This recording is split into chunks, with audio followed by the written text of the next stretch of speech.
Hello, everyone, and welcome to the Aussie Sim Commentator channel for Race 1, Season 1, 2025, the Gladiator 100 right here from the Daytona Speedway. And we're very glad to be back for another epic season of racing shenanigans here with the Output Racing League. I think this is about 6 or 7 years we've been doing this now. But it's awesome to be back here broadcasting the Output Racing League once more.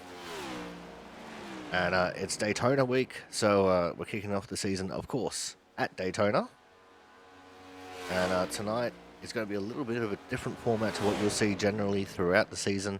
Tonight we've got practice, which is currently ongoing right now. Then we'll have a 5-minute qualifying session over 2 laps.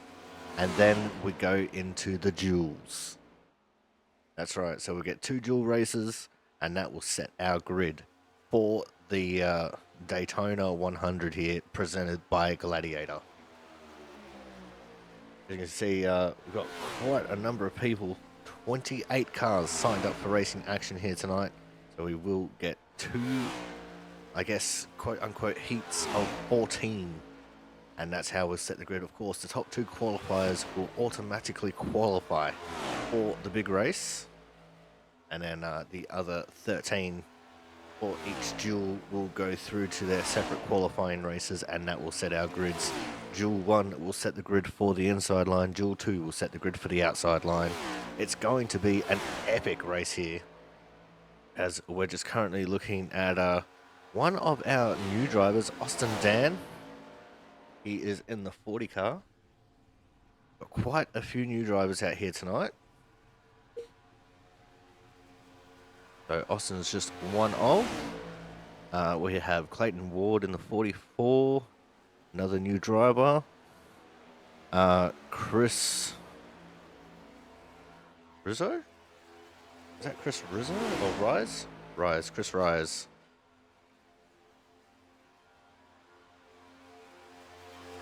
He will be in the 11. We got Jack Pfeifner. He will be, once I just figure out what I'm doing here, he'll be in the 55 by the looks of things.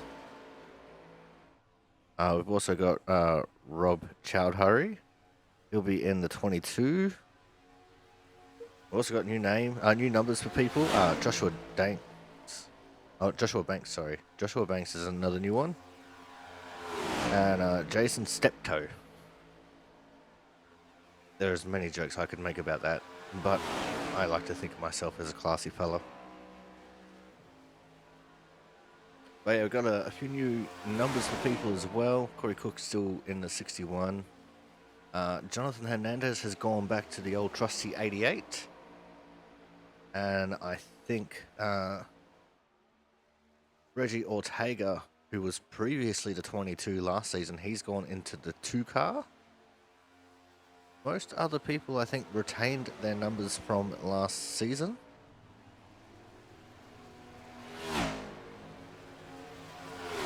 And we'll also not see TJ Crampton for the first 5 races of the season. He is serving a 5-race suspension from last season, from when himself and Andrew Griesbaum got into a little bit of action. Currently on screen now, we have the 61 of Corey Cook pushing Austin Dan in the 40, and right behind them is Chris Rise, the 2 of the new guys with the Cookie Monster himself. James Watson just behind them with a new look paint scheme. Actually, no, that's Chris Champeau, sorry. Chris Champeau behind in the 1292. He swears up and down he didn't mean to put the number on this car. He meant to put the 12 on it, but it's the 1292. I just saw Frank Isaacson in the 24 just coming out of the pits.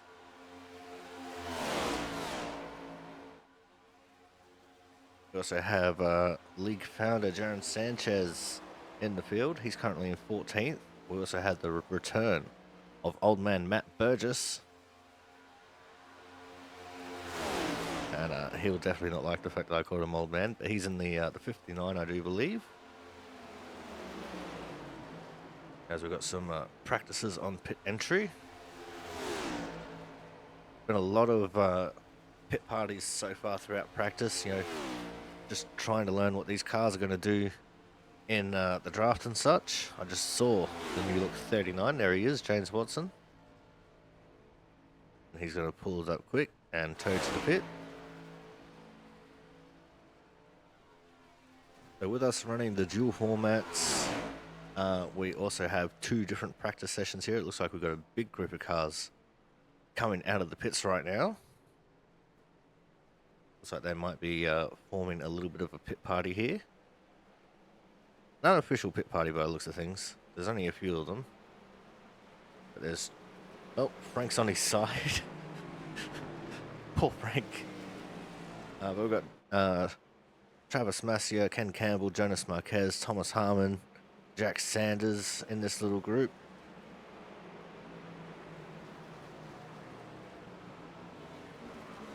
We've got about 9 laps left of practice here. These guys are going slow, so they're actually going to do a proper pit party by the looks of things. James Watson up in the mix as well. Jaron Sanchez making his way to the group.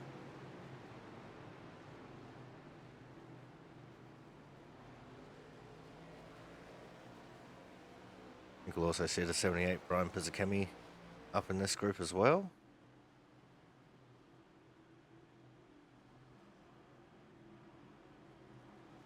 There he is, down on the apron, as he does.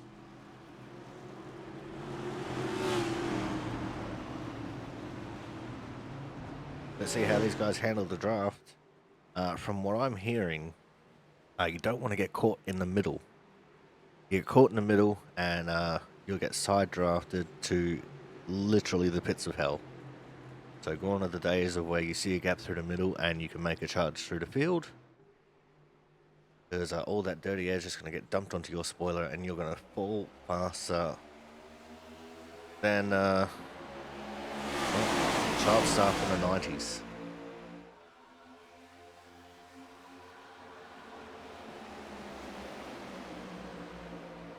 As you can see, we are running the Gen 7 cars. That's why the draft model is so extreme with them.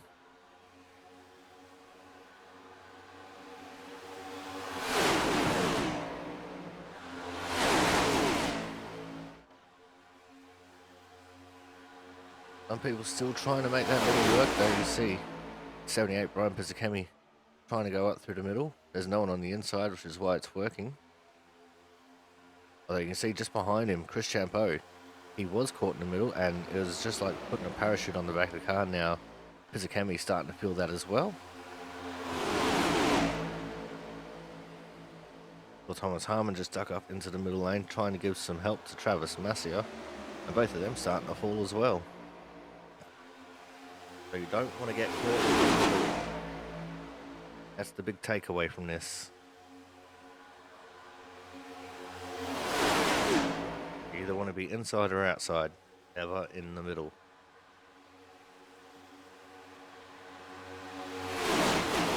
Got 6.5 minutes left of practice now.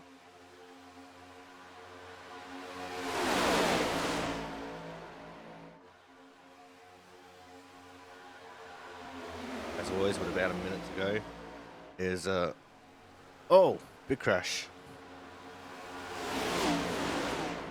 Just took one small little bump in the wrong place and that's 4 cars out of this pit party.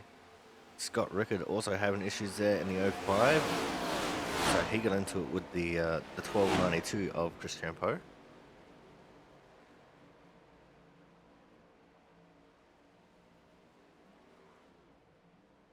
And Scott's just going to proceed to sit on the banking and do a burnout.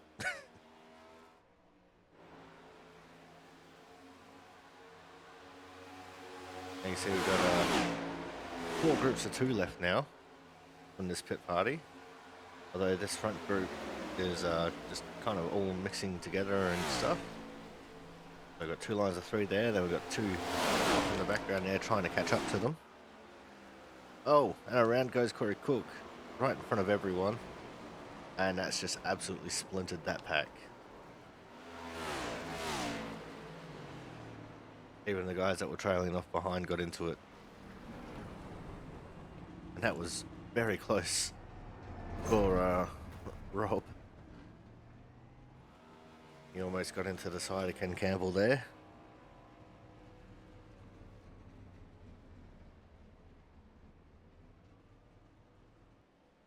And I'm hearing that tonight Ken Campbell is not wearing a shirt, but he is wearing a battle vest. But technically speaking, he is shirtless. And he is ready for a war.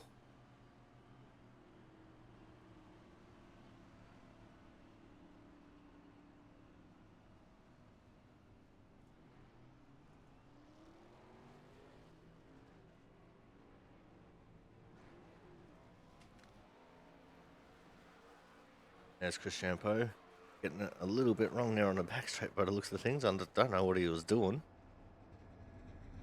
Maybe he was just trying to do the bus stop at high speed there. And he's proceeding to drive backwards on the track.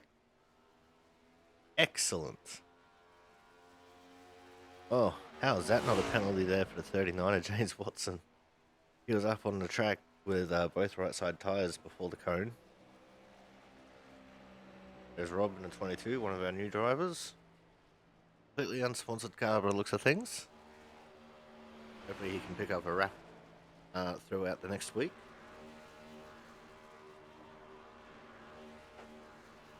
Chris Champeau doing a little burnout show here in the pit lane. Right next to, right in front of the one of Steptoe. And see who the other car was there.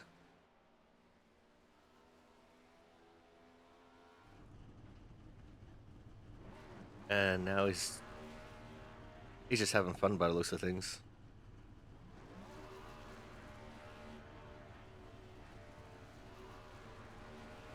You want to burn out the grass? Why not?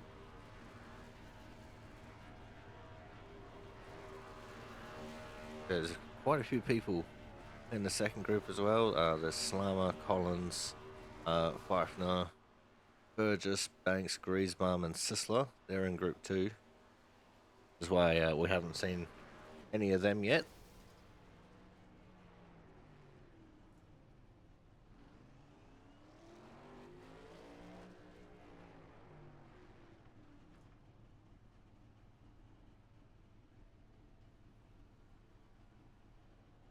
As time is winding down very quickly, we just got 2 cars on track. There's Dad Huggy's coming in and Marquez is coming out.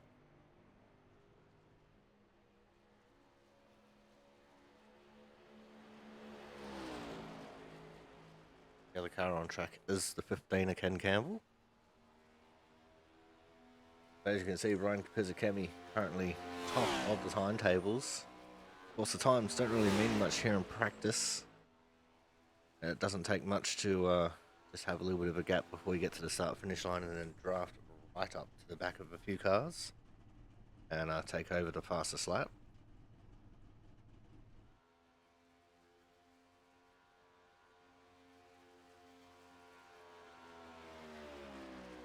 But everyone should be just about starting to get ready for qualifying now. Which means we are going to take a small break in the action. And then when we come back, we will have the grid set for duel number 1. So make sure you guys stay tuned. Racing action coming up very shortly.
And that is the end of qualifying. Pfeiffer and Harmon, the two that have locked themselves into the big race. And now it is time for our first of two duels.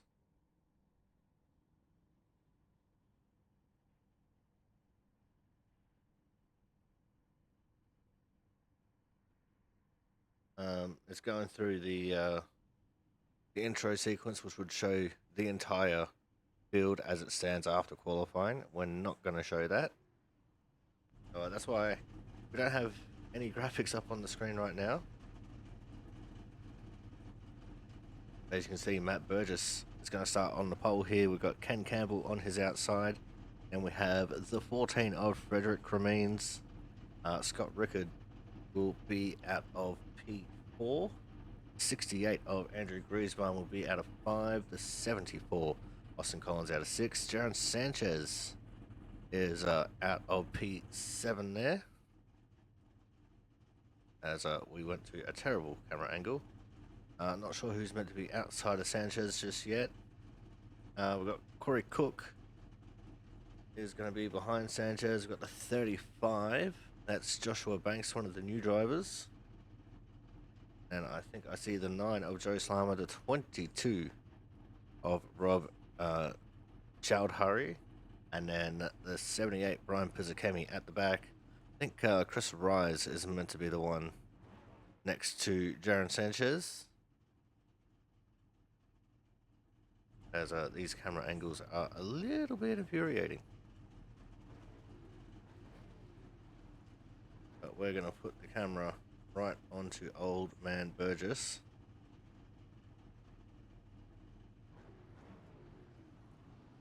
As he will make his way off the grid now.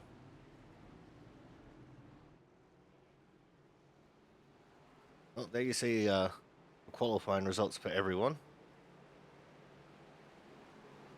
I'll just turn the leaderboard off until they get the green flag here.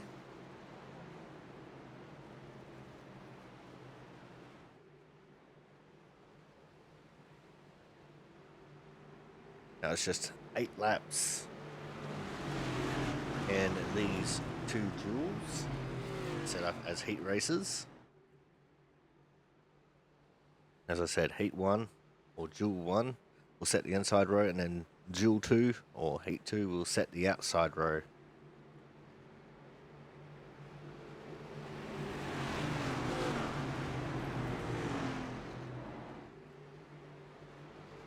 $13 cars for each duel, as we had an even 28 sign up for racing action. And I do believe cautions are on for the duel races.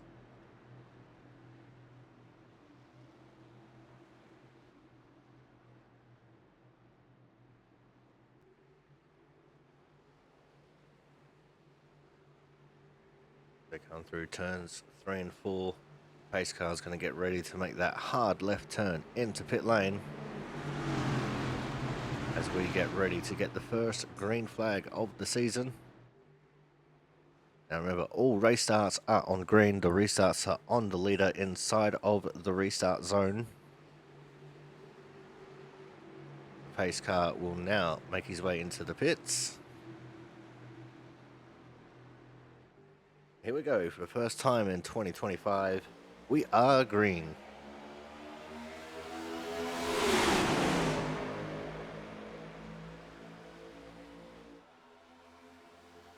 A very even start there for everyone so far.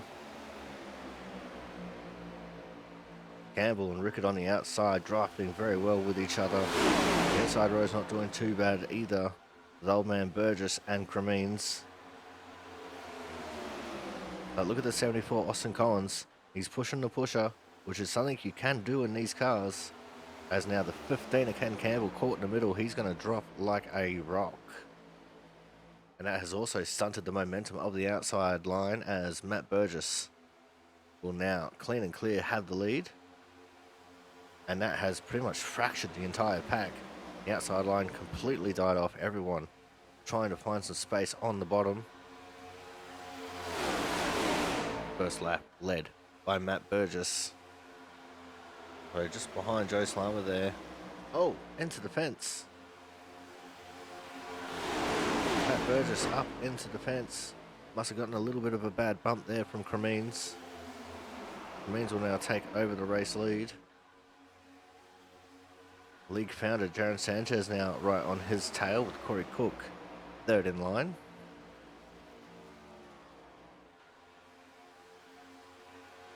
So we're starting to get a little bit of an outside line going again. There's three of them up there.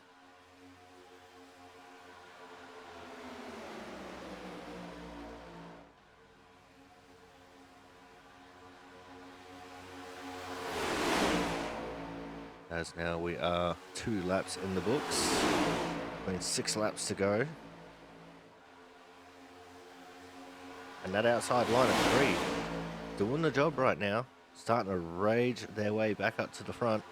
Austin Collins on the front with his new look paint.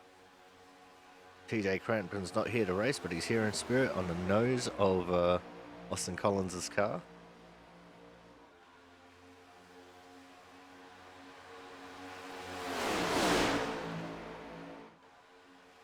Now it's 4 cars on the outside lane. After the 05 Scott Rickard ditched them to be at the back of the bottom lane. They were making some good headway. Now they're starting to fall off a little bit. We've got 5 laps left. They make their way through turns of 1 and 2.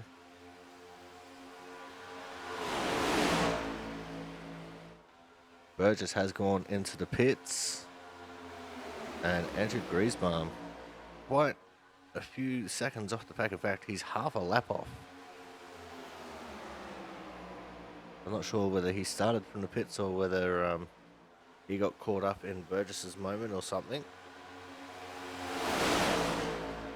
That means we have 11 cars up here battling away. As there's a big block there thrown by Cremines onto the outside lane. I think he just wanted to get TJ Crampton's face right on his ass. And that's exactly what he's doing. There are many more jokes I could make about that, but I like to think of myself as a classy fella.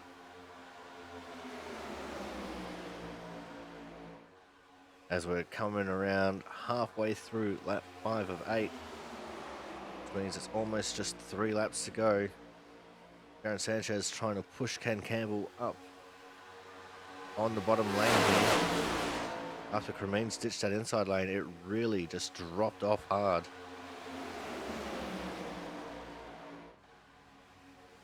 And now Scott Rickard going to lead the inside lane.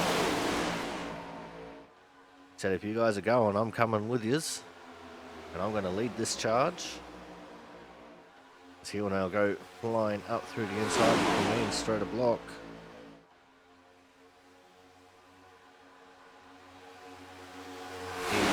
Not. Oh, he does. He's working both lanes perfectly there. Oh, and there goes Sanchez. Off onto the grass. And he'll go for a little spin there as well.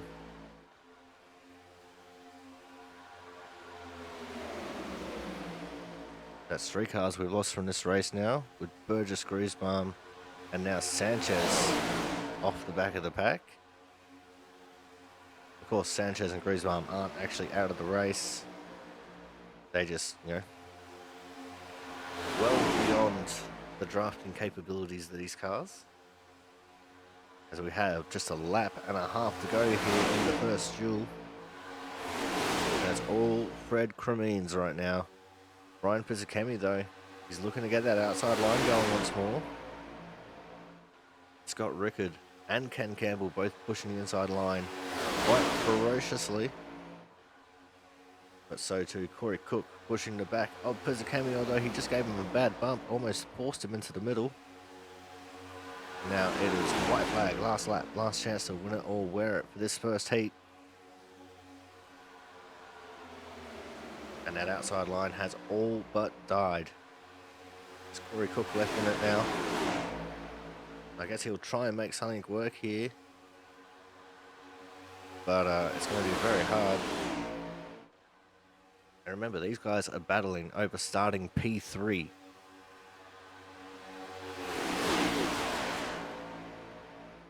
They make their way down through turns 3 and 4 to 22. Forced to the outside, that's Rob Chowdhury. It's going to be all Frederick Cremines. Oh, maybe not. Scott Rickard, last minute move to the outside, and he'll take the win away. Very close finish there for P2. But that has gone away to Cremines. Campbell third, Collins fourth. Joshua Banks in fifth. We've got Puzakemi P6, Rise 7. Chowdhury 8. Slimer 9. Cook 10. Griesbaum will finish 11th. Sanchez 12th, and Matt Burgess will finish in the 13th position. 5 laps down in the pits.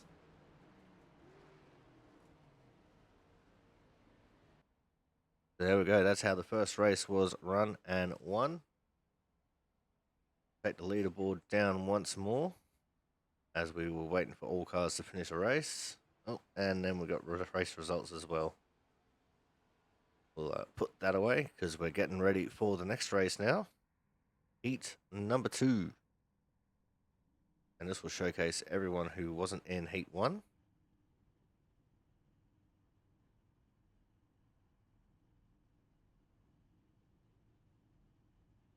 Just waiting for iRacing to pick up one of the drivers that's in this heat.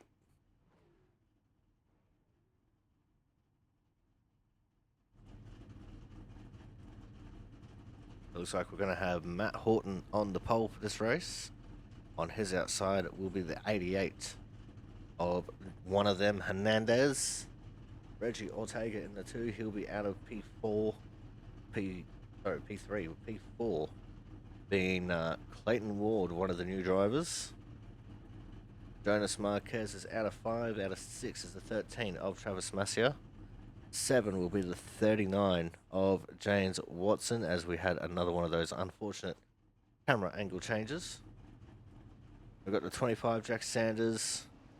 Got Matt Sisler back there. The 92, 12 of Chris Champeau. And the last row is going to be Austin Dan, Frank Isaacson. And behind them is Jason Steptoe, bringing up the rear of the field.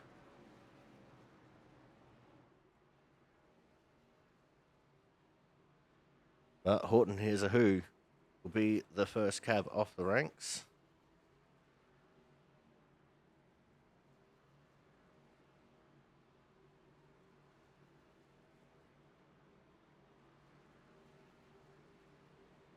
The field makes their way slowly down the back straight.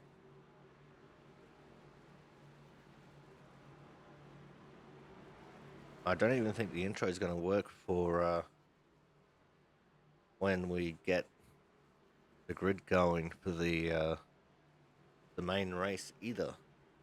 Just because it'll still be based off of the qualifying results. This is one of the big flaws of this program, but hey, it has really good overlays and we love using them.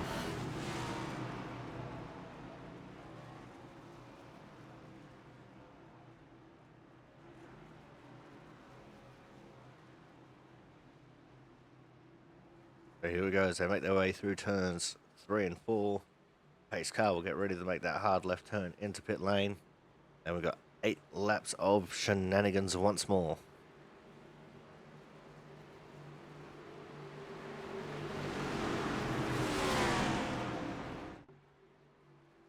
$20-mile race, just thinking about it. 2.5 miles for a lap. 8 laps. Sounds about right. We're off and racing once more. And once again, a very even start for the front row, but the outside line is pushing Jonathan Hernandez really hard. And that is, of course, Ward and Massia there in the outside lane pushing. Oh, we've already got one stuck in the middle. He's going to fall like a stone. In fact, he's taken the outside line back there with him. Oh, that's horrible. Matt Horton leading the way very comfortably now with the two of Reggie Ortega on his tail. Jonas Marquez sitting back there in third. Oh, and we've got a big crash. That's the 39 James Watson. And caution is out. Let's go back and see what unfolded here for James. Slow things down a little bit. He's on the bottom of 3 wide. Oh, and it's just the cascading bumps down from the top. And, oh, actually, no, that wasn't James Watson. Who was that? Oh, that was Chris Champeau. My apologies. So you've got Travis Masia and Jonathan Hernandez stuck on the outside. And it just looks like Masia might have just gotten a little bit too out of shape there. Come straight down. And around went Champ. And almost double taps Travis Masia there.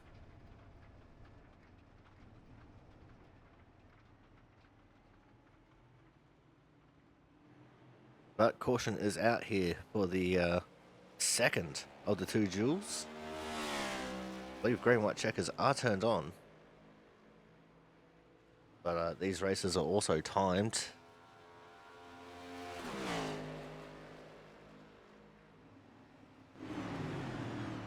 But this will change things immensely for this duel now.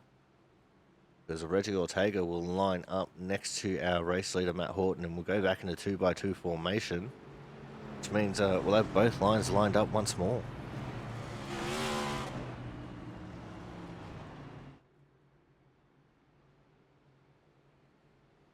I honestly didn't think we'd see a caution in the duels. Generally people are a little bit more courteous in these duel races before they get into the big 100-miler afterwards.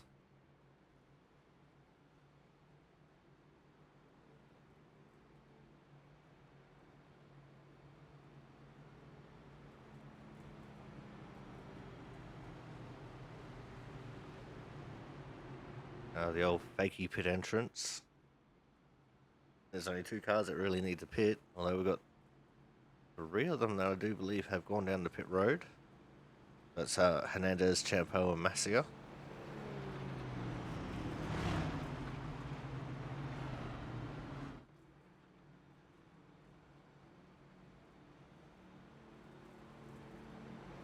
And now the order is Horton, Ortega, Marquez, Watson, Sisler, Dan, Isaacson,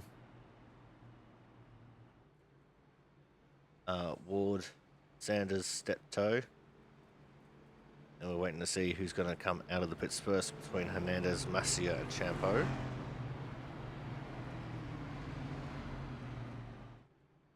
We do have a thing for it. There it is. Keep an eye on them as they come out of the pits.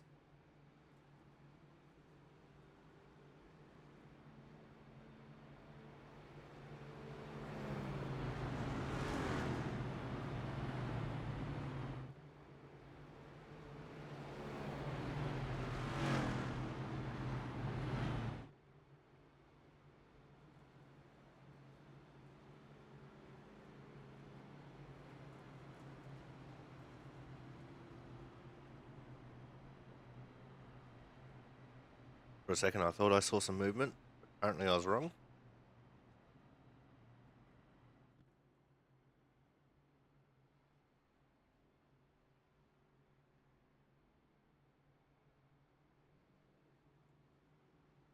We will get the 1 to green this time by.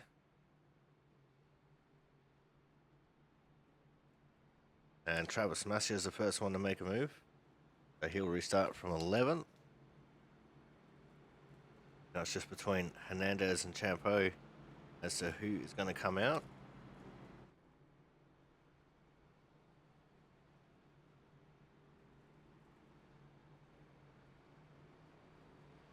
And it looks like it's going to be neither of them. Oh no, there goes Hernandez. And looks like Chris Champeau is going to stay in the pits.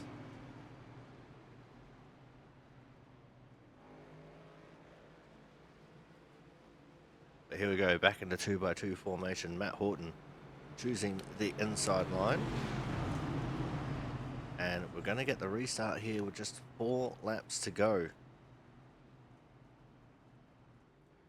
Whether or not we get all 4 laps in or not, it's going to be another story. But 4 laps to go for the restart here.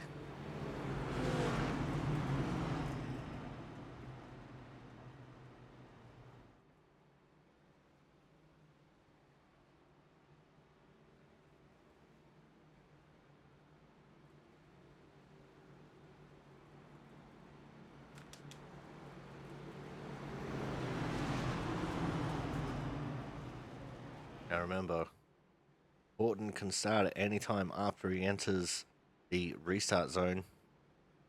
He doesn't have to wait for everyone, doesn't have to wait for green, but he can do so if he so chooses. He could just choose to stream ahead of everyone and wait for the wreck to happen behind.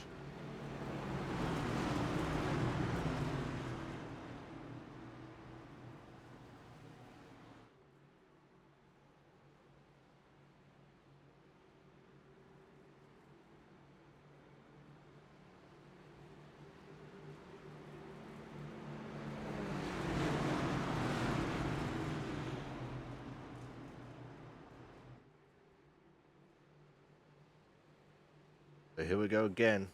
Pace car's going to make that hard left turn into pit lane. And we'll have just 4 laps to sort out this outside row. A little bit of a gap forming there between Horton and Marquez as we go back to green. Horton's got a little bit of a gap now. And that's allowed Reggie Ortega to get back into the 2nd position.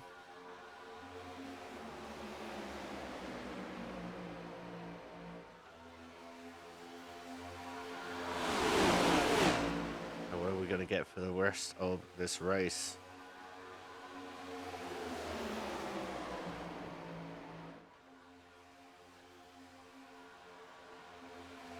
Looks like James Watson there on the outside line, trying to work hard to get up there.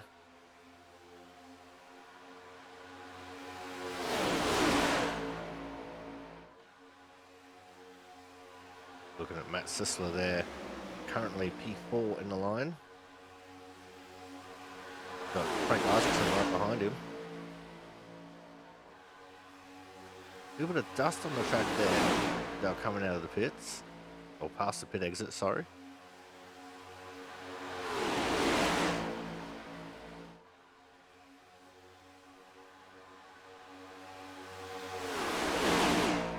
There's a little bit of uncertainty going on. Jack Sanders. Oh, Watson. I think he just caught the fence. A little bit of a bad bump there from, I think it's Dan. There's 3 wide in the back as well. As I think that was a 22 of Clayton Ward stuck in the middle. 2 laps left.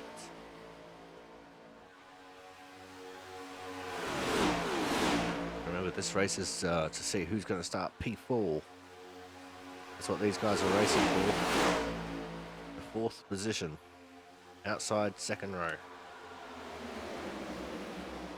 And the 40 is pushing hard. That is Dan, Austin Dan, in the 40.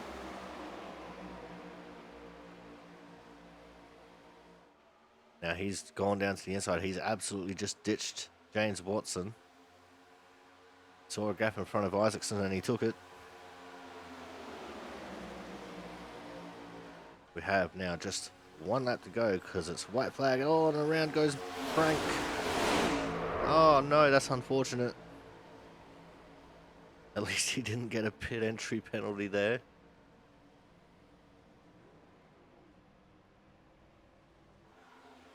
But it is all Matt Horton right now with Reggie Ortega on his tail. Whether Reggie will stay there or not, that's going to be another story.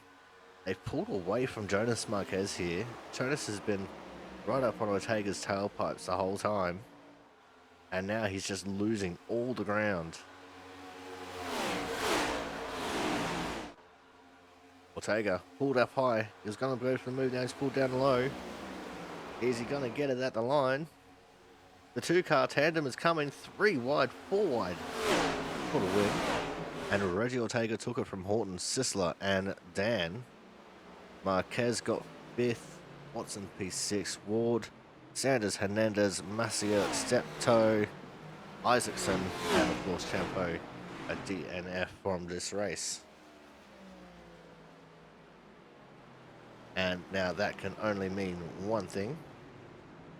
It is time for the Daytona 100 presented by Gladiator.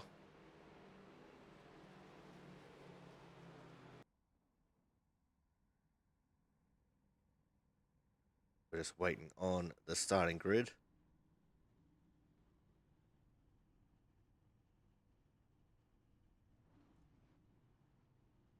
So Pfeiffer and Harmon, they will absolutely be the ones on the pole. And yeah, it's gone all wrong from here because Burgess is not starting from P2. I will take that down. We'll wait for drivers to start getting into the grid.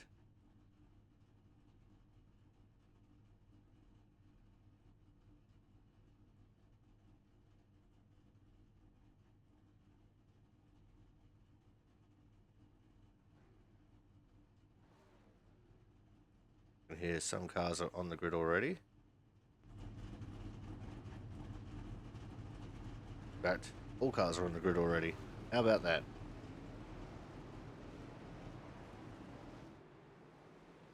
So we start off with Pfeiffer in the 55 car. Once I find the right button, there it is.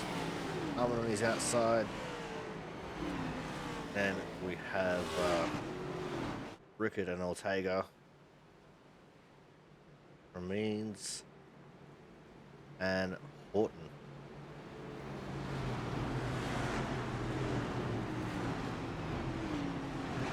There's Campbell and Sisler back there in row 4.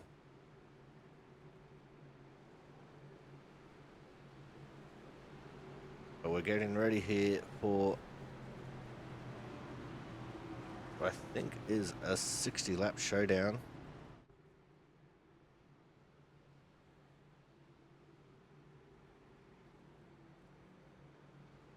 There we go. Again, it's got the entire wrong order there. So don't pay any attention to that until we go green.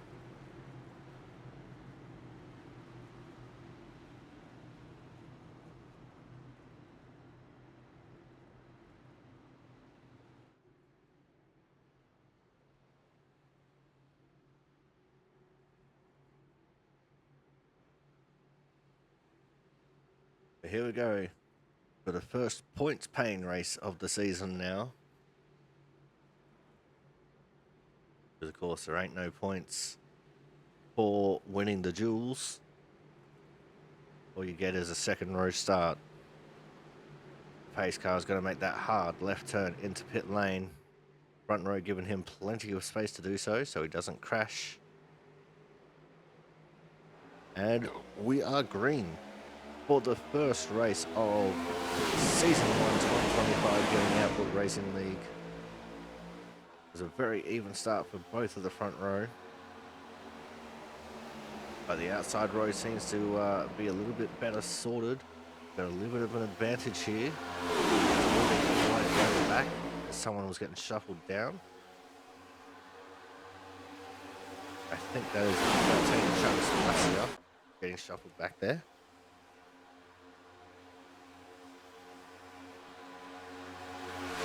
Thomas Harmon leading the way over Pfeiffer and Ortega.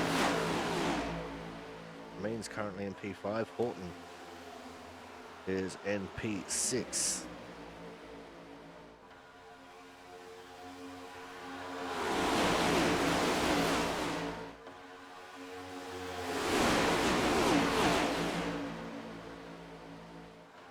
It's just so cool seeing these cars in two-line formations like this, just flying at just about top speed around this Daytona International Speedway.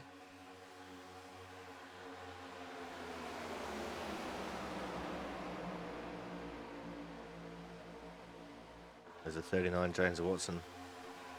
And I can see Austin Collins there on the side line. Tell it's Austin Collins because it's a light blue car with TJ's face planted on the hood. And he's looking at trying to make TJ do a little bit of brown nosing here in a second. He's trying to get right up behind the 15 of Ken Campbell. Not too much going on right now. Still in the 2x2 formation. Still very early in the race. No one wanting to do anything too crazy just yet. But it does just take one bad bump for chaos to ensue.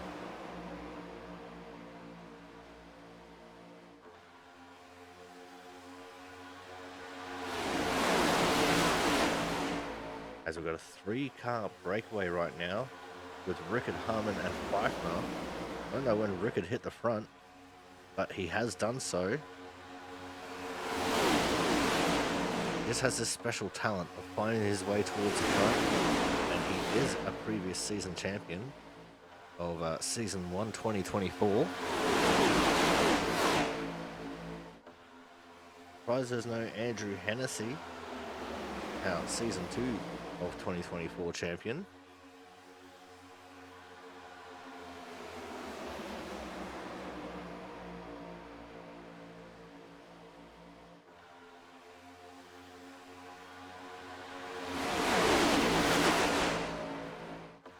It's just so cool hearing these cars as they go flying past the cameras.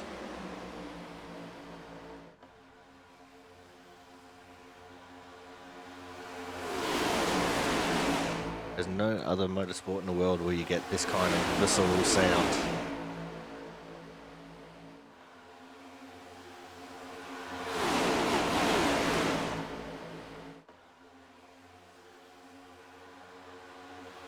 Now it looks like Gladiator has caught up to the lead. Matt Horton has now jumped down into the lead of the bottom lane. They ditched the outside for the inside.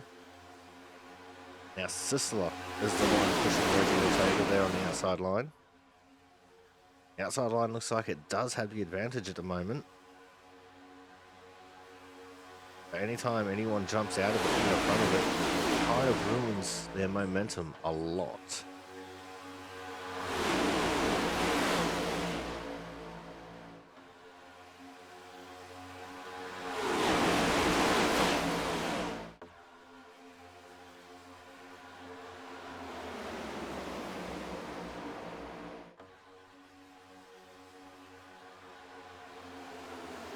See, they're starting to slow down a bit there on the outside line. A lot of big bumps coming from the inside line, a bit of big check-up as well. And that's one of the dangers of the inside line is the check-ups.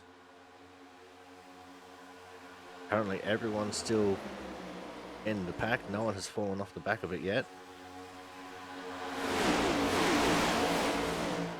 A couple people right at the very back just trying to play it easy. Oh, that's Griesbaum and Burgess. As we're already 6 laps in the books.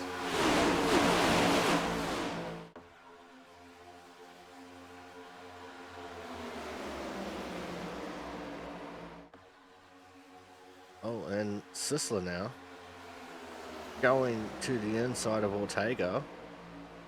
The outside line's become the middle line now, and Reggie Ortega has been dropped like a hot potato.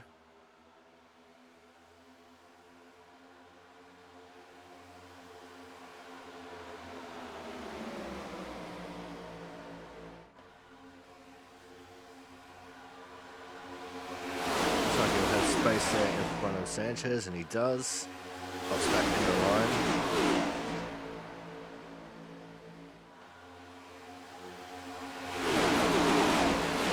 He just went from first down to, where did he go? 18th. So that's definitely a fall from grace. But Matt Horton leading the way from Scott Rickard right now. The leader of the outside line is Matt Sisler. The outside line is unorganized. behind Thomas Harmon. The inside line is pretty unorganised as well. Had 3 wide again in the back of the pack there a little bit.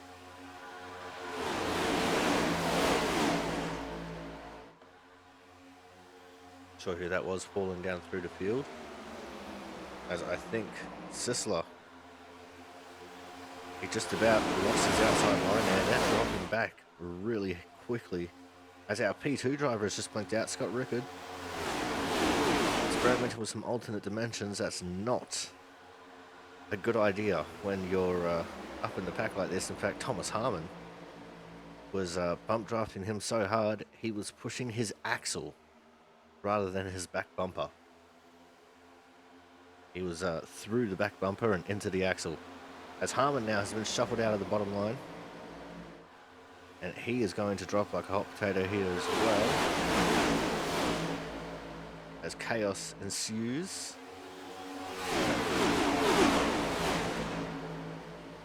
Very wide in some places. The inside line has completely died out and is devoid of all momentum. The field has fractured quite considerably here.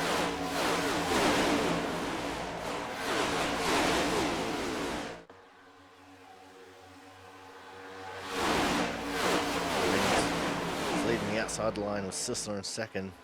Got Dan in third and Marquez in fourth. Watson completes the top 5. They have pulled away from the rest of these guys a little bit.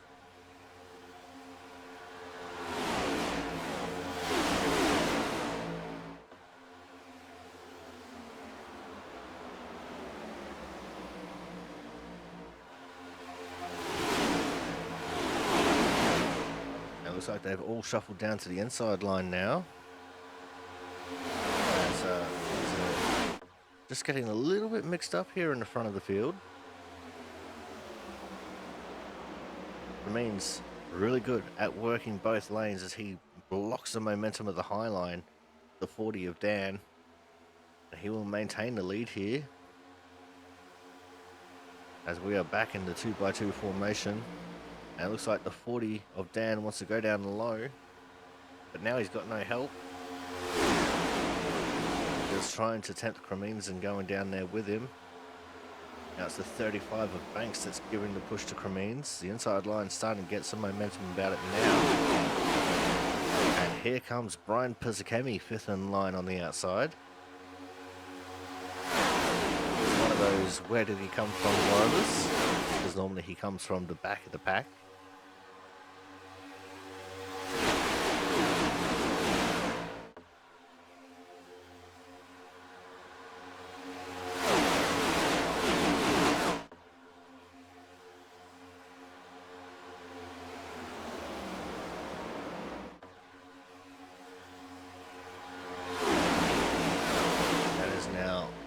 Laps in the books. Inside line starting to pick up the momentum once more. But we see Cremines once more back down into the low lane to block their momentum. He's already thinking about it, you can see that there. As well as Banks getting a little bit of air on his nose. The oil cooler is on the right side of that front bumper. The corners he's just picking out ever so slightly. They can get some cool air onto it, cool down his oil temps. He's pushing pretty hard.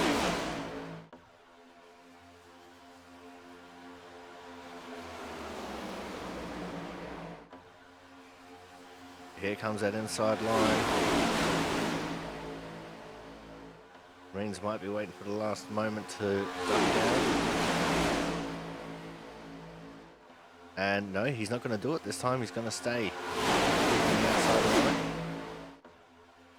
Sisler pushing Dan has just pushed his nose in front of Cremines.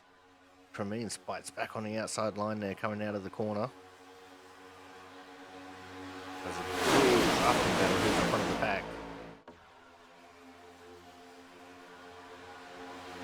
Now the inside line in the corners takes all the advantage.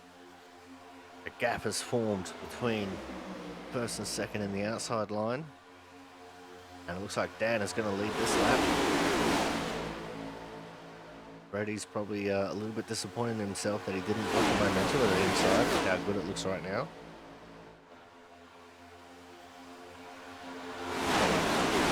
It looks like there might be more cars in the bottom lane than there is in the top at the moment.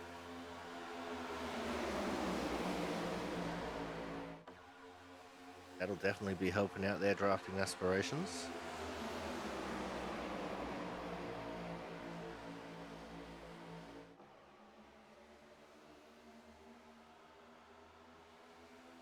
Not sure what's going on with Piffner's name in the standings there. He's just kind of a little bit of all over the place. And I think our pole sitter might be out. He is.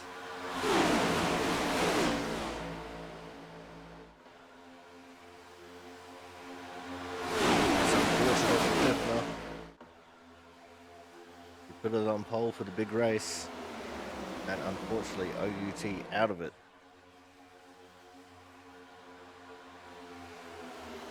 As the 14 of Cremines now comes down to block the inside momentum. Getting a big push from Dan in the 40. All the momentum from the outside is gone. There's a little bit of contact there as well.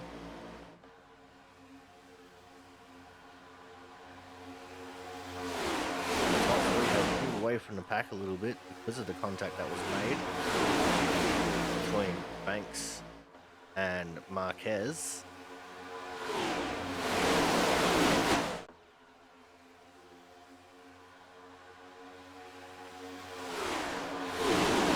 Set the camera to focus on crashes. See what's going on in the back here. I can currently focus on the 15 of Ken Campbell. Now we just quickly jumped over to Jonathan Hernandez in the 88. He's outside of Austin Collins with the light blue TJ paint scheme there. Also a little bit of copyright infringement on the Austin Collins car, but that's okay.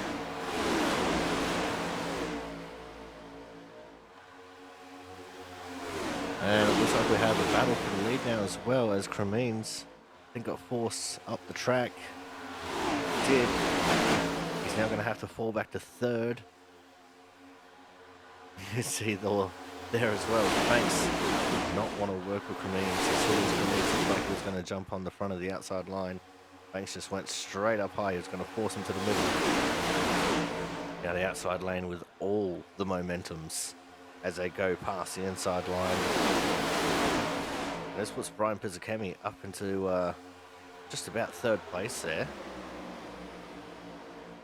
He is pushing hard on the Ken Campbell car, and similarly pushing hard on the Banks machine.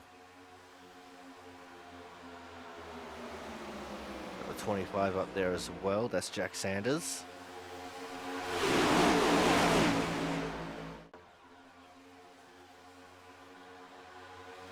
It's been an interesting old race so far. As Hernandez got forced out of line. Going to break up the momentum of the outside there slightly. Top two also have broken away from Cremines here slightly.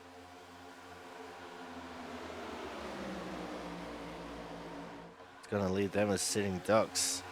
Oh, the Sisler jumps to the outside lane to block the momentum as Banks came down to the inside to push Dan, and Dan almost went up to the outside to block the momentum as well.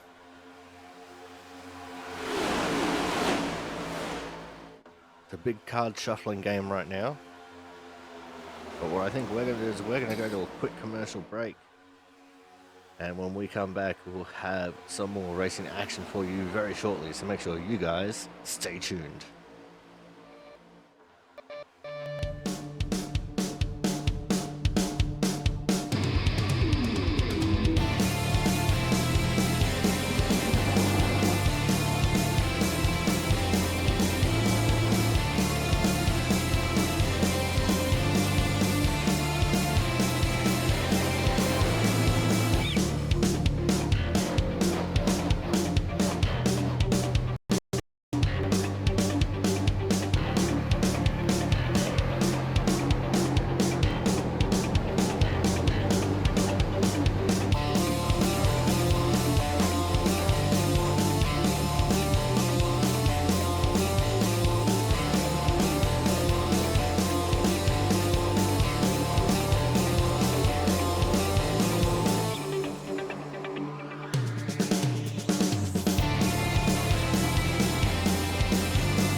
Welcome back to the Gladiator 100 here from the Daytona International Speedway for the Output Racing League. And what you're currently looking at is the radiator of the 40 car as he is pushing Sisler so hard the camera is phasing through his front bumper, and we get to have a real good look at his radiator there. This inside line while we're in break has just been absolutely dominant, pulling away from the outside line ever so slightly as we set the camera back to focus on crashes. And it looks like the 35 of Banks has got himself caught in the middle. Now he's going to drop like a rolling stone, and he's going to duck down into the inside lane. Looked like Horton was going to give him a push there, but now Horton's been left high and dry with no one to draft with. And we're hearing that Fifner got destroyed by his cat. His cat turned off his computer, so that's why Fifner has dropped out of the race, unfortunately. We also have two cars that have dropped off the back of the pack. That's Isaacson and Ward, which is unfortunate.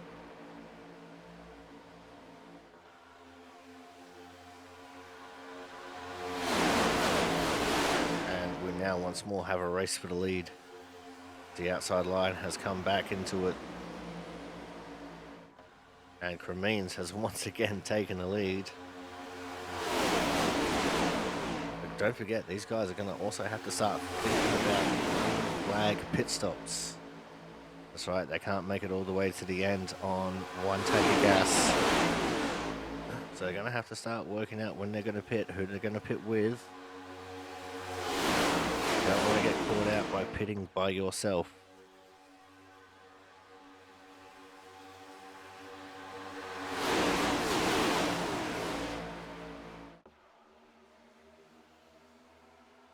There is Banks in the 35 car, just outside of Thomas Harmon in the 38, and the 74 of Austin Collins. Actually, I like that Collins has TJ Crampton on his nose, because 74 used to be Crampton's number. It was his sprint car number for the longest time as well. Oh, and we have big checkup. Cremines has been shafted. Looks like Watson's been shafted. There's no caution. Just a big lot of checkup, and that's absolutely fractured the entire field here. Campbell's taken the lead with Pizzakemi. Everyone in the back here has gotten themselves sorted out, but Cremines just got absolutely shafted and pushed down the track. And now it's all Campbell, Pizzakemi, and Sanders leading the way. 3-car breakaway. No idea how that was not a caution. Like, how did they not wreck? Oh, speaking of wrecks, there's someone in the fence. I think that was the 4 Jaron Sanchez. Let's see what happened to Jaron here. He's got Steptoe behind him. And oh, they just get a little bit unaligned, and up into the outside fence goes Sanchez. Saw some cars ducking down onto the apron, and Sanchez going slowly. That's what tipped me off to that.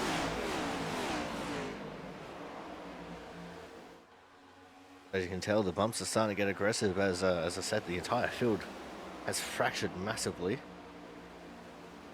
So everyone's just trying to get themselves sorted out here, and I think that's going to be possibly race-ending damage there for the 4 of Sanchez, league owner and operator and founder.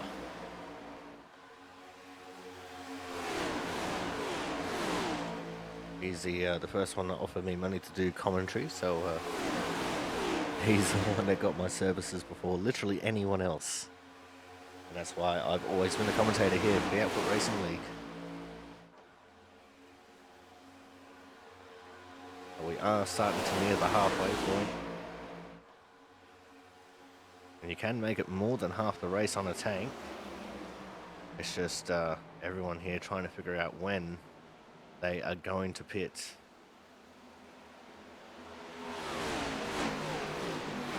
As the caution's out. Not sure why the caution is out. Well, it was weird that everyone started slowing down. And let's see what we got here. Oh, that's why the caution's out. Let's slow this right down. So we've got Rise, Cook, and Harmon.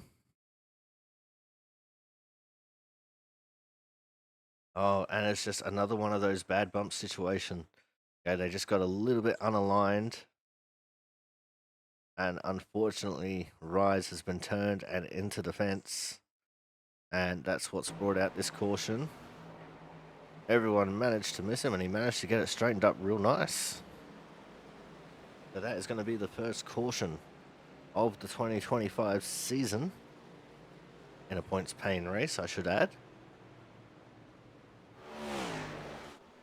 Ken Campbell leading the way from Pizzacami as they'll pick up the pace car here.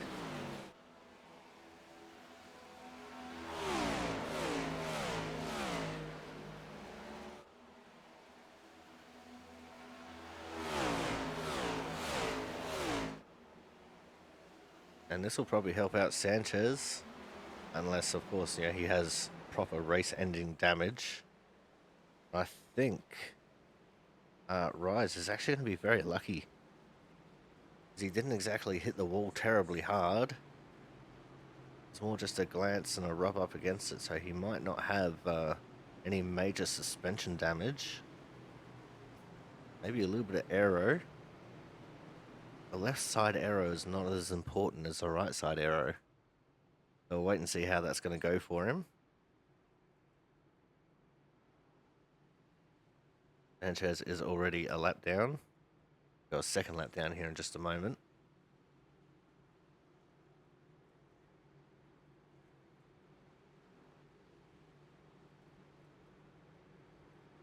But Scott Rickard is once more experimenting with alternate dimensions. And we should be expecting everyone to come into the pits. As I said, they were nearing their pit window, so it just makes sense. I'm not sure what the fuel window is like for them actually, so I'm not sure whether they'll actually still be able to make it to the end or not from here. Everyone gets into their pit boxes. And you know what, we may as well bring up the pit lane graphic once more. I'm not going to be able to really make much sense of it, but it'll just be a little bit of fun.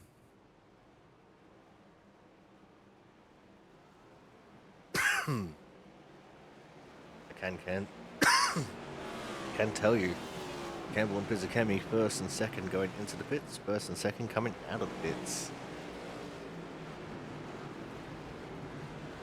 And it looks like it's going to be Campbell, Pizzacami, Sanders, Champeau, Salama, Banks, Sisler, Hernandez, Dan, Harmon, Watson, Marquez, Rickard, Cook, Ortega, Masia, Griezmann, Collins, Steptoe, Burgess, Isaacson, Ward, Rise, and Chowdhury.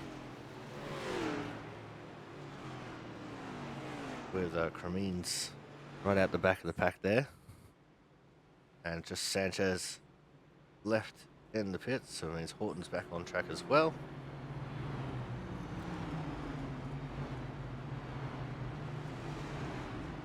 And it looks like we're going to get the one to go here with 30 laps complete, 30 laps to go.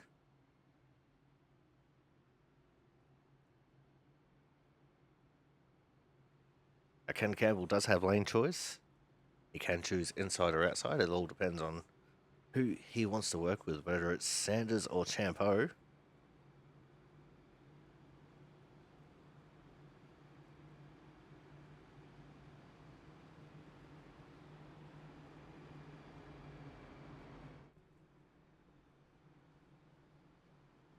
Let's see what Campbell picks.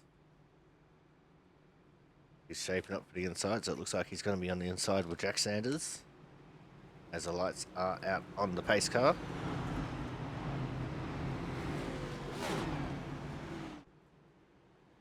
And it looked like Ward started experimenting with some alternate dimensions there.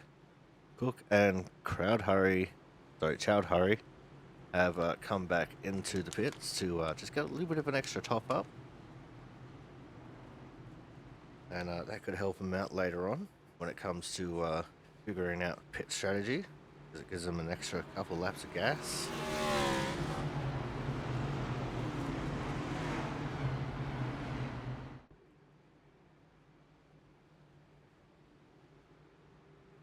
Just 2 laps under caution is equal to 1 lap on the track at speed.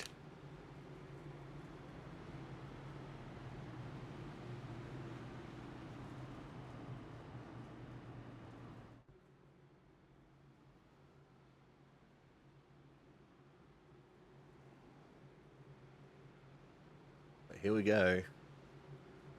The first official restart of the 2025 season.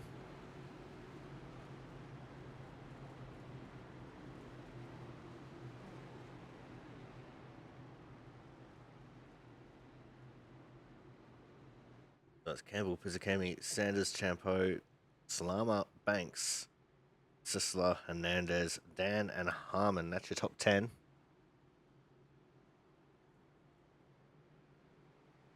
Remember, Campbell can go anytime in the restart zone. See all the cars lining up there behind.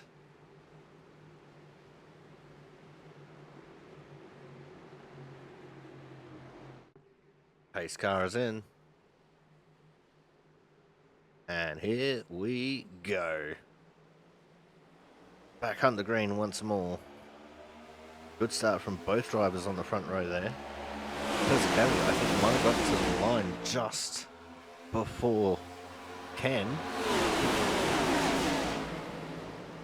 He's getting a real good push right now. A couple of cars off onto the apron now on the restart.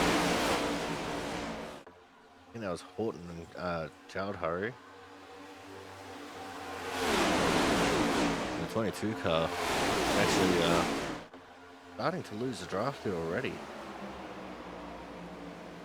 I think so too is Horton. That's unfortunate for both of them. The outside line here at the front of the pack though, absolutely stomping along.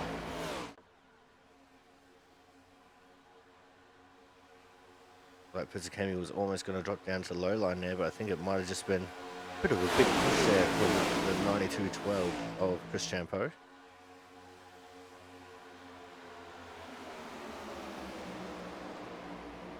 In the Jurassic Park car.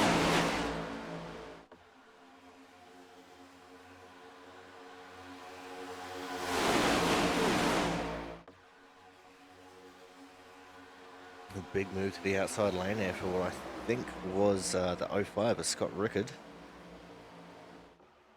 Saw him go from the inside to the outside in a gap that almost didn't exist. And the inside line's losing out on all of its momentums. So I think Ken Campbell there would probably be a little bit better. He chose the inside line.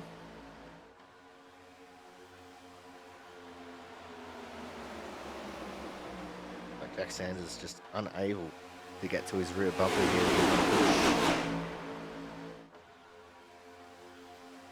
Oh, it's a 39. James Watson just caught the fence. Was a little bit of check up there. Reggie Ortega got around him.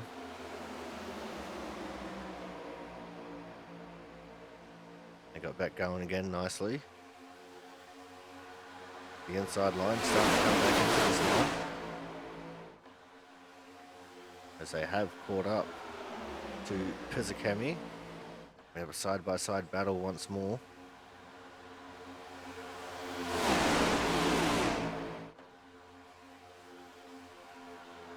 Right now, this is not a game of big moves. This is all just a game of inches. A couple inches to the left or a couple inches to the right, and the race could devolve into chaos very quickly.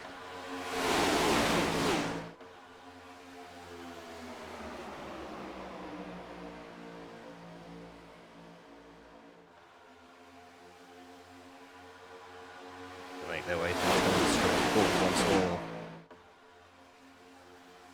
Oh, a little bit loose there. Was the third car in line on the bottom. That's Matt Sisler. The outside line starting to spread out a little bit as well. I think both the second and third place cars are on the outside line. Just starting to overheat slightly. One of them's better at managing temps than the other, so it seems. As Champo right back on the tail of Pizzakemi. Trying to wheel ahead of Campbell. And it looks like Pizzakemi has elected to jump out of line. He's going to start falling down here. Slowly. That gives Champo the chance to lead a lap here. And he will do so.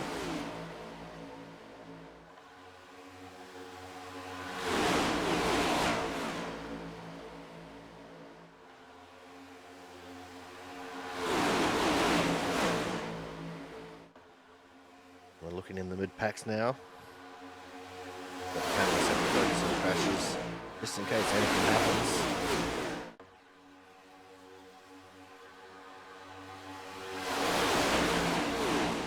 Banks and Champo running the show right now, though.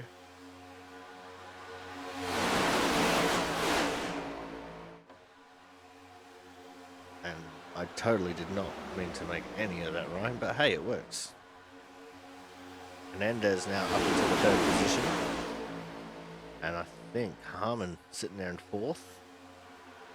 As there was a little bit of an aggressive bump there from Sisler onto the 25 of Sanders.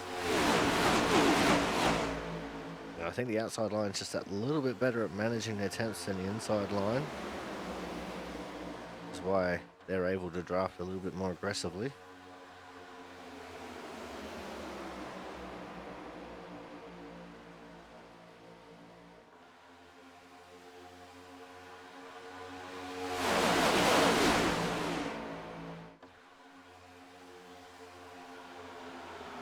Sanders just seems to be struggling a little bit here in the pushing position. Champo and Banks just absolutely rocking it at the front of the outside line here. Champo making sure Banks has all the space in the world to get some air onto his early wheel.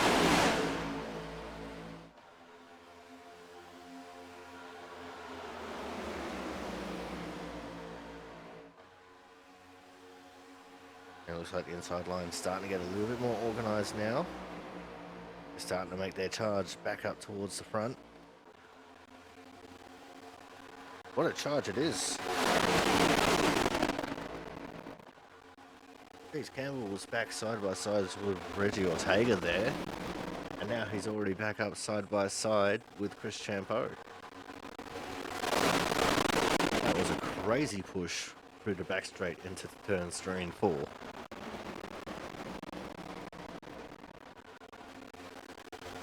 I think what we're going to do before this race starts getting a little bit more exciting is we're going to go to a quick commercial break. When we come back, we will be going to the end of the race. So make sure you guys stay tuned. More racing action coming up shortly.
Welcome back to the Gladiator 100 here from the Daytona International Speedway.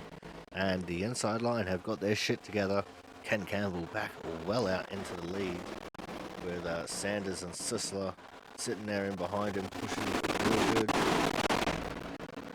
The outside line's just lost its momentum ever so slightly as the sun starts to come out over the Daytona International Speedway.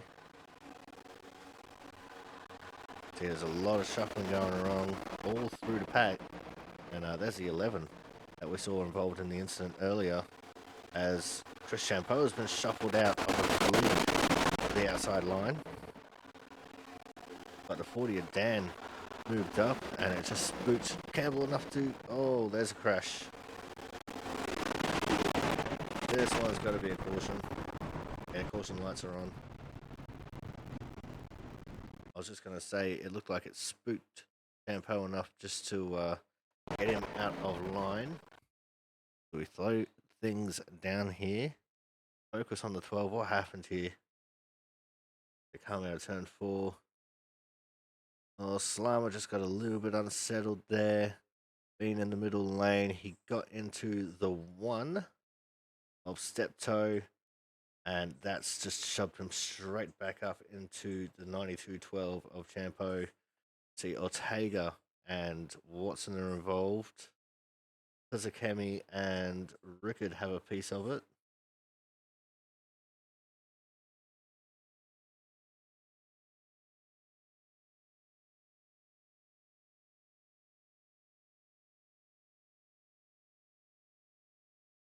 Where's the 39? There he is. He's still spinning off. There's another car going sideways up here as well. Just trying to see who that is. Oh, that's Ortega. Still spinning out there.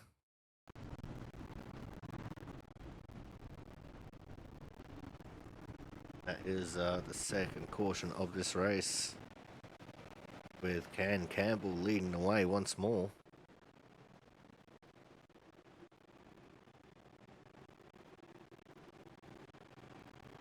And because that crash happened before they got to the start-finish line, there's the pace car going at 200 miles an hour to get past the field.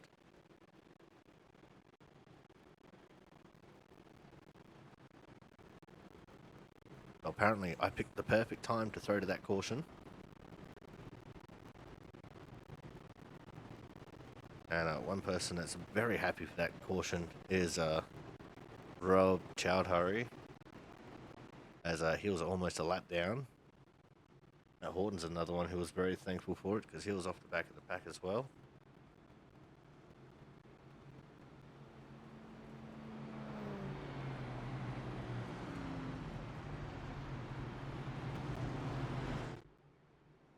Quite a few cars involved in that one. And with this caution, I think everyone should be good to make it to the end, as long as we don't have green white checkers. If we got any takers for the pits, I'm sure we'll have a couple who were involved in the accident.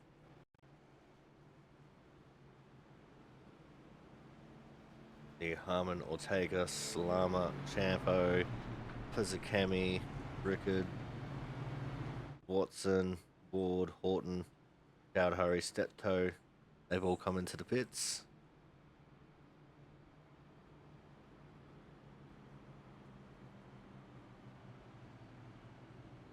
There's our little pit lane graphic as a 78 Pizzacami. First one out. So he'll be in the 16th position. Harmon's out as well. So we're going to see what other movement we're going to get here.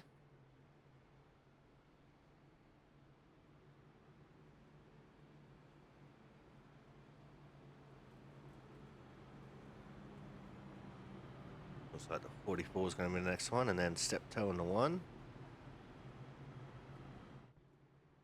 44 is Clayton Ward.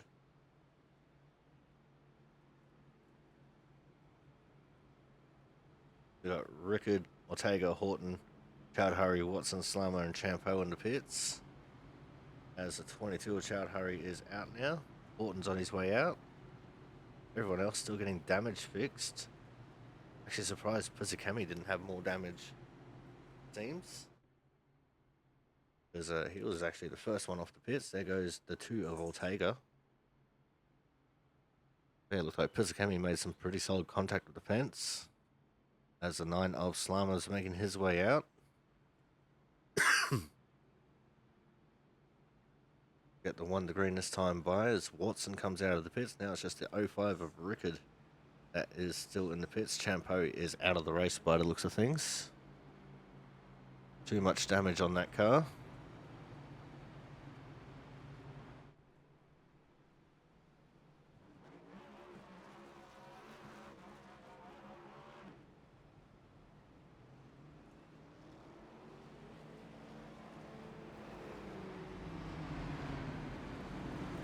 And it looks like Campbell has chosen the inside once more. We get into 2x2 formation. And Rickard has gotten himself out of the pits.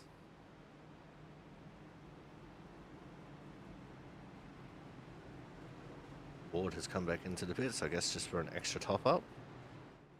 Not that he needs it now.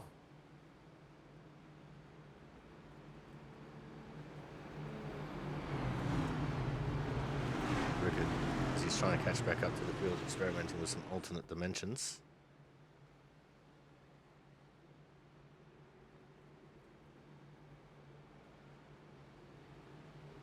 Gonna have to get a wiggle on if he wants to catch up to the field though. He's still half a lap behind.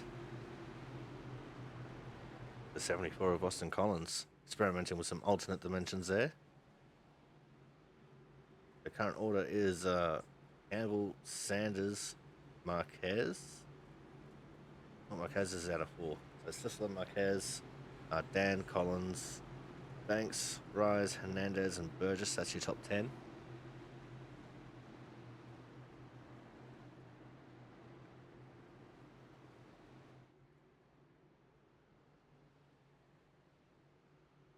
Currently have 3 DNFs in a race, that being Champo, Sanchez, and Pfeiffer.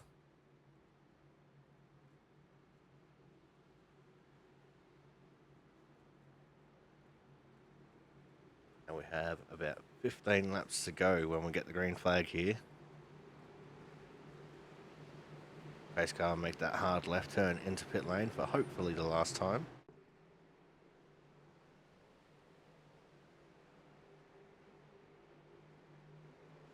And we're racing. Great start for the inside line. And it looked like a little bit of a horrible start there from Sanders on the outside, but he's slotted down into the 3rd position in the inside lane now. As Collins similarly got a pretty bad start there on the inside line. Marquez was left to mop things up for the outside lane, but then he ditched it for the inside. He saw the gap. Now it is all on the 40 of Dan. Austin Dan, that is.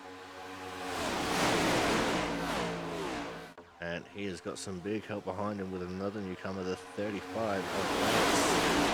And they are coming hard. Giggity.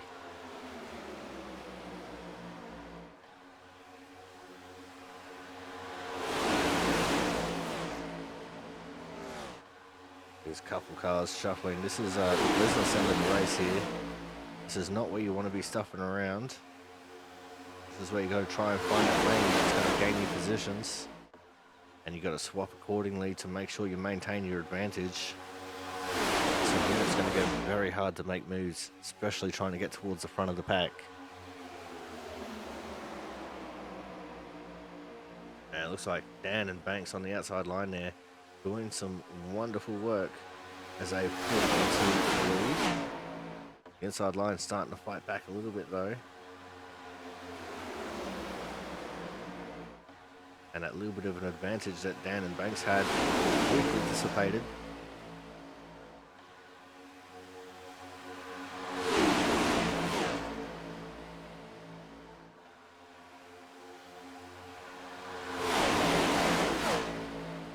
And I just noticed that there's no Mark Pentecoff tonight. Oh, well that's sad. He normally runs really well in these cars. Hopefully we get to see him in the future. But he will get provisional points for tonight, I do believe. If we're still running provisionals. That's still a big battle between Dan and Banks, Campbell and Sisler. See, that outside line has the advantage on corner exit, but that corner through it. The inside line just absolutely pulls hard.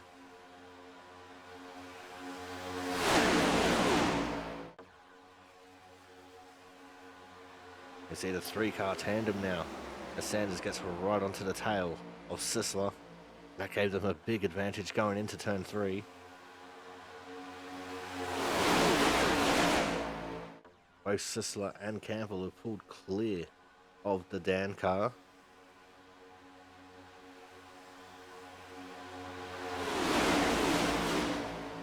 Laps are ticking away very quickly.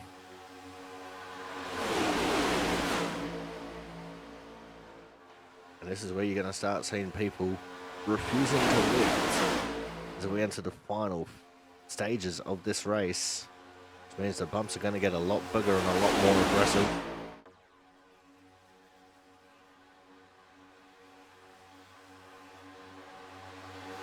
Austin Collins has moved from the inside to the outside, trying to bring some speed back into the outside lane. He's dropped back very far. Top 5 is all on the inside lane. In fact, make that the top 6. Burgess got his nose in front of Dan there, coming to the line.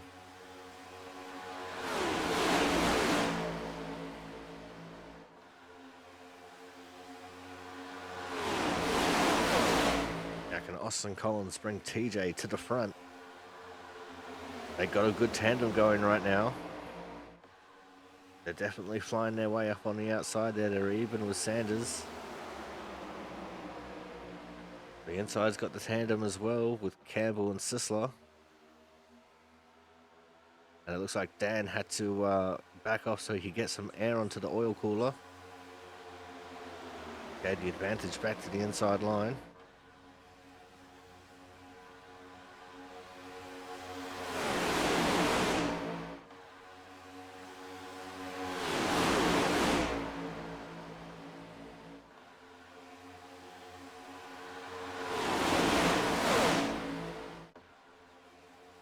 Where else are you going to see racing like this? It's absolutely incredible the way these NASCARs go around the big 2.5-mile oval. I think Rickard still has a bit of damage, so too does Watson and Slammer. They, all 3 of them, well off the pack and at risk of going a lap down here soon.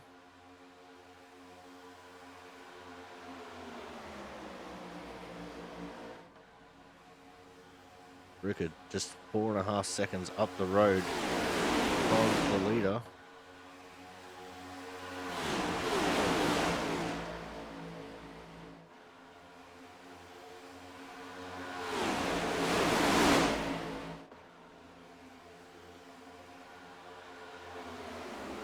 It's another 12.5 seconds to Watson, 18 seconds to Slammer.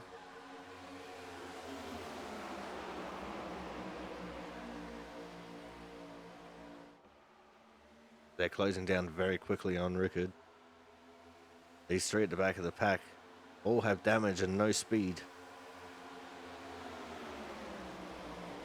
As they come up to Rickard now, I think Rickard just ducked into the pits, so he would be well and truly out of the way. Good job there, Scott.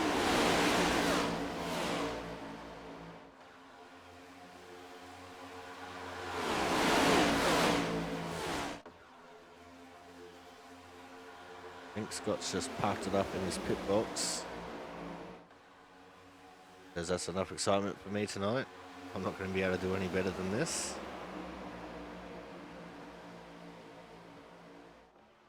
Oh no, he's pulled it back out. Looks like he's trying to catch Slammer and see if Slammer can help him drafting wise. If he doesn't, hopefully he can get hooked up with Watson. As now the outside line has changed.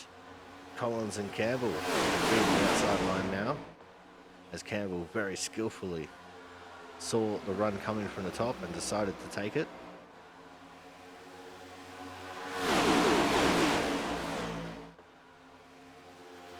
Now they're just 3 seconds behind Watson. Lap still winding down very quickly here. Here comes the 35 on the inside with the 88. That's Banks and Hernandez. Sisler's still down on the inside as well. Watson now getting out of the way. He's going to not go to the pits. He's just going onto the pit entry there. He goes back onto the track.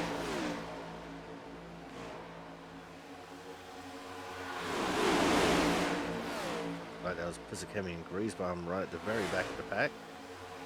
As Campbell's outside lane now has absolutely dropped out of this. The 35 has taken over.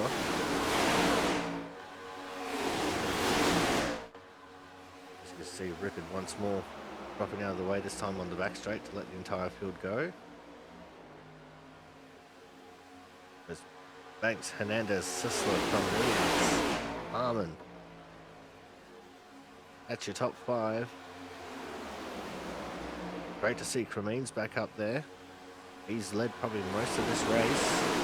Got absolutely shafted earlier when he was bumped out of the way.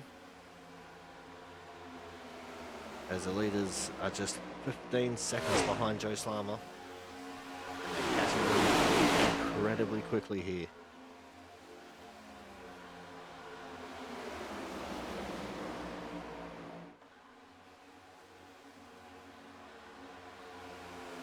That 15 seconds has very quickly dropped to 6 seconds now. 5, 4. Slama. He's just run around the outside. He's going to let the whole field go. As the outside line showing some momentum. Banks decided to get up there to try and take it. Corey Cook was another leading outside charge. And him and Banks will now take the advantage. Hernandez just trying to do anything on the inside line there. Got Sisler in behind, pushing hard. Cremines definitely wants to get back to the front. And here goes the Cookie Monster. Pull into the inside. He saw the momentum coming from the inside. Big bump from Hernandez. And they somehow keep it all going straight. See, the bumps are starting to get a little bit more ragged on the outside line there, but they're still making it work. Laps counting down very quickly.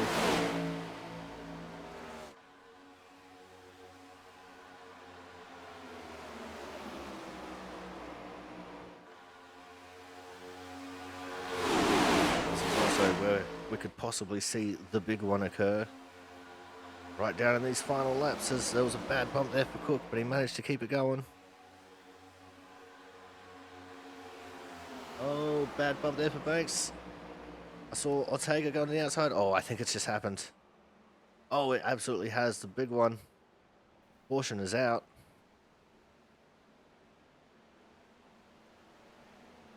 Let's back this up and see what unfolded. So it all starts with the 2 of Reggie Ortega.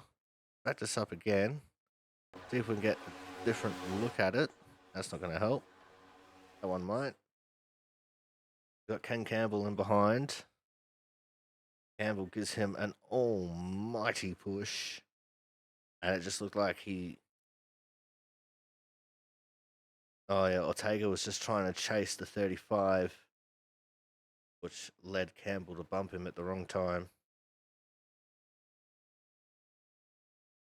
And that has caused a little bit of stack up here. Ortega glancing off the fence just gives a little bit of a tap to Austin Collins, who smashes TJ's face right into the fence. Looks like almost everyone has been caught up in this one. The 74s going around. Both the 89 and the 24, so that's Horton and Isaacson getting into it. There's old man Burgess, he got into it as well.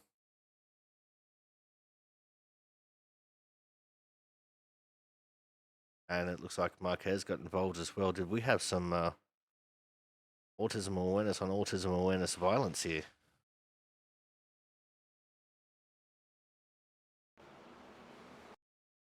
Oh, that's a big smack into the fence for Jonas. Nowhere to go.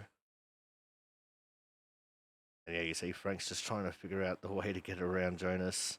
And he chose wrong.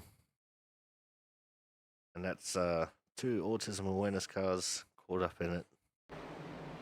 Oh, that's unfortunate. What this means is we are going to go to a green, white, checkered finish here. That was the penultimate lap.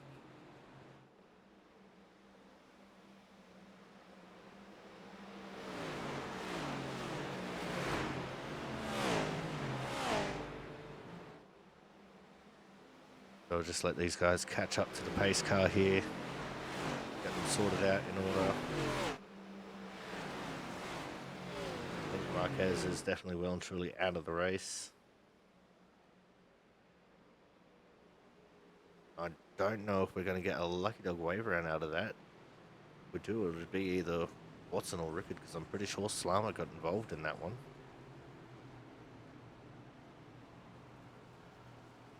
Wait and see.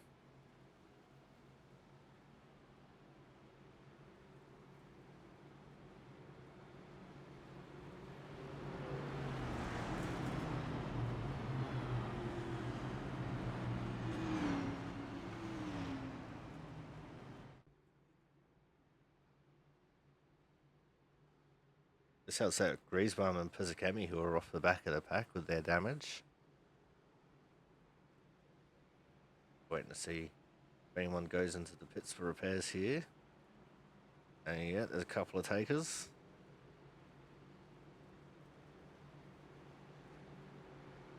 This is going to set up a grandstand finish here for the first race of the season.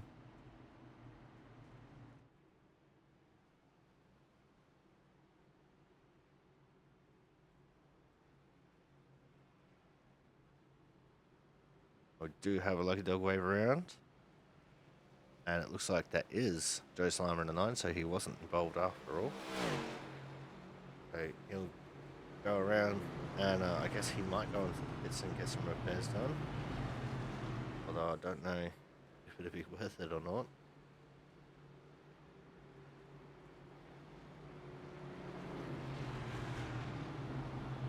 I'd honestly be better off just staying out.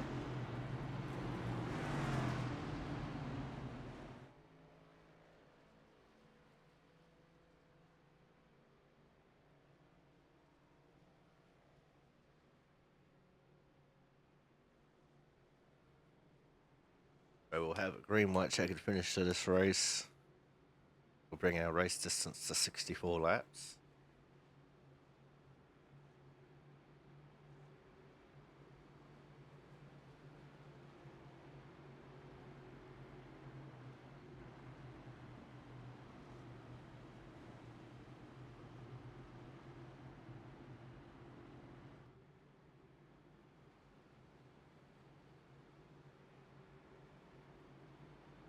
And you know what, just for the hell of it, let's bring up the pit lane graphic again. We've got a few cars in there getting repairs.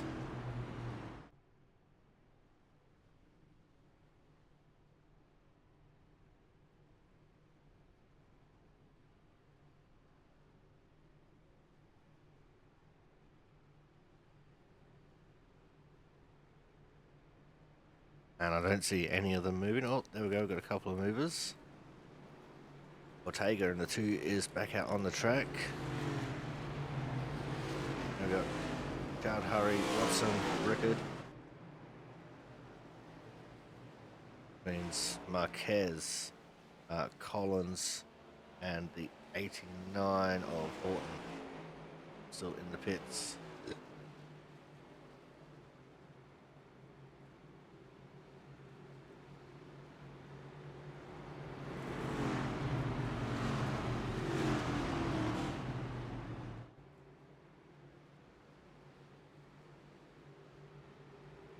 I doubt we'll see Marquez come back out. Pretty sure his engine expired with that crash. Means Rickard will get at least one position out of this. We'll see if Collins or Horton can get back out. If not, then I dare say there'll be 2 more positions for Rickard.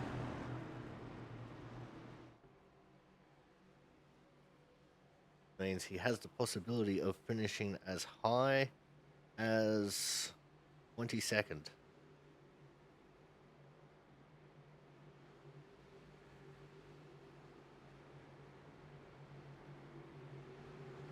I do have 2 attempts at a green, white, checkered finish, so if we get a caution before we get the white flag, then we will go into a second overtime finish.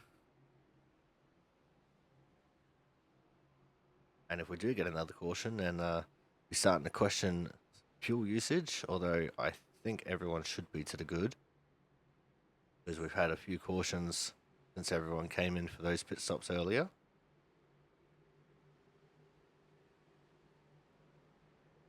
But hopefully for the last time here tonight, pace car is going to make that hard left turn into pit lane.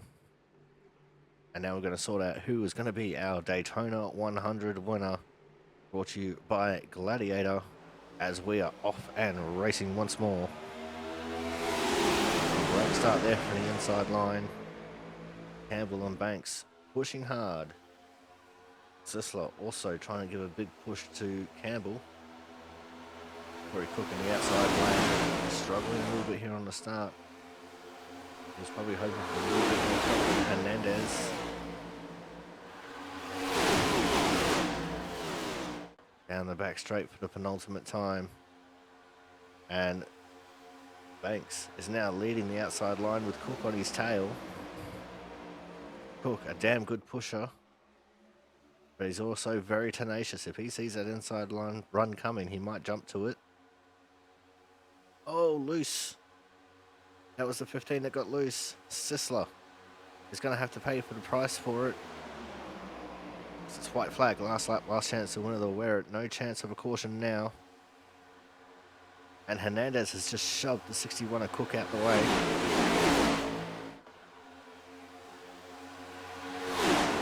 Now we're going to get the bumps that don't stop. Everyone will be full throttle for the rest of this race.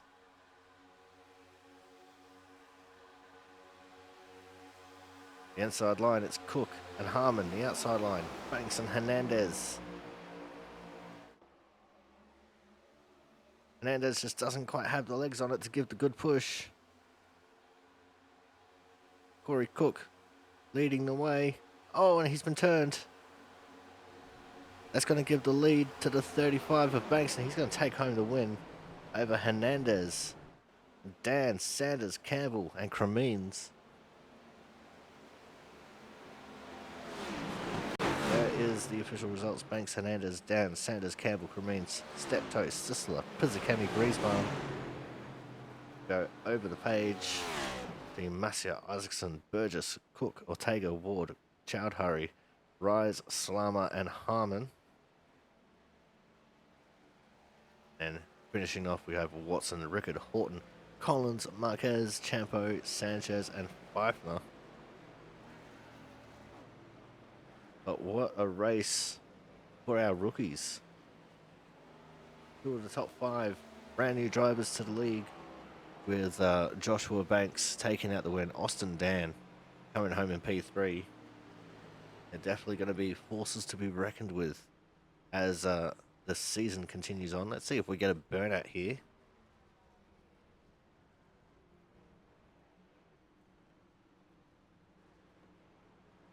Of the leaderboard there. We don't need that no more. Yeah, here we go. Almost straight into the fence. We're definitely going to have to teach him how to do burnouts, I think. But Joshua Banks, very happy chappy. We're going to go to a commercial break now. When we come back, we'll have the driver reviews of our top 3 in our hard charger. So make sure you guys stay tuned for that.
All right, we're back. And as I said, this is driver review, not driver interviews, because of course this is recorded, it's not live. Unfortunately, during this race, I was off filming some real life racing. But third place, the 40 car of Austin Dan, and new driver to the league. And what can I say? He's already shown the goods. He was up towards the front for the majority of the race. In fact, in this little bit of the video here, you can see him leading the inside line as he was absolutely charging towards the front, and he managed to pull off an excellent result here tonight, coming home with P3 on debut. Our second place getter is also going to be our insert new graphic here, Autism Awareness Hard Charger Award, and tonight's hard charger is going the way of, making sure I got the right person, 88 of Jonathan Hernandez. Started down in P20 up to P2 plus 18 for the race. Incredible effort there for Hernandez. He always finds himself towards the front. And I think with the way that this draft package is and just how lucky you can be at super speedways, he absolutely pulled off a masterful effort here. I'm not very happy with this camera angle. I didn't set this up. This was a pre-made camera. But now we're going to move on to our winner. And tonight's winner, another debutant here for the Output Racing League. Of course, it is the 35 of Joshua Banks. And I totally clicked on the wrong number. There it is. Joshua Banks in the 35, our winner here tonight. And you can see him just drafting up there with Frederick Cremines when Freddie was having an absolute rip snorter time here in the first half of the race. Banks was another one who was towards the front for the majority of the race. I don't think we've seen him any lower than 10th in the entirety of the race. So that was another excellent effort and definitely well-deserved win here tonight. Hopefully he can carry that momentum on in his debut season here in the Output Racing League. But that is going to wrap things up for us here tonight. Thank you all so much for coming out. Sorry for the delay. It's been very busy in real life here with the real life racing scene. And it's not the only time I'm probably going to miss a Wednesday event. But in saying that, until next week when I go check the schedule, because I am a bad broadcaster and I didn't check to see what the schedule was going to be for next week.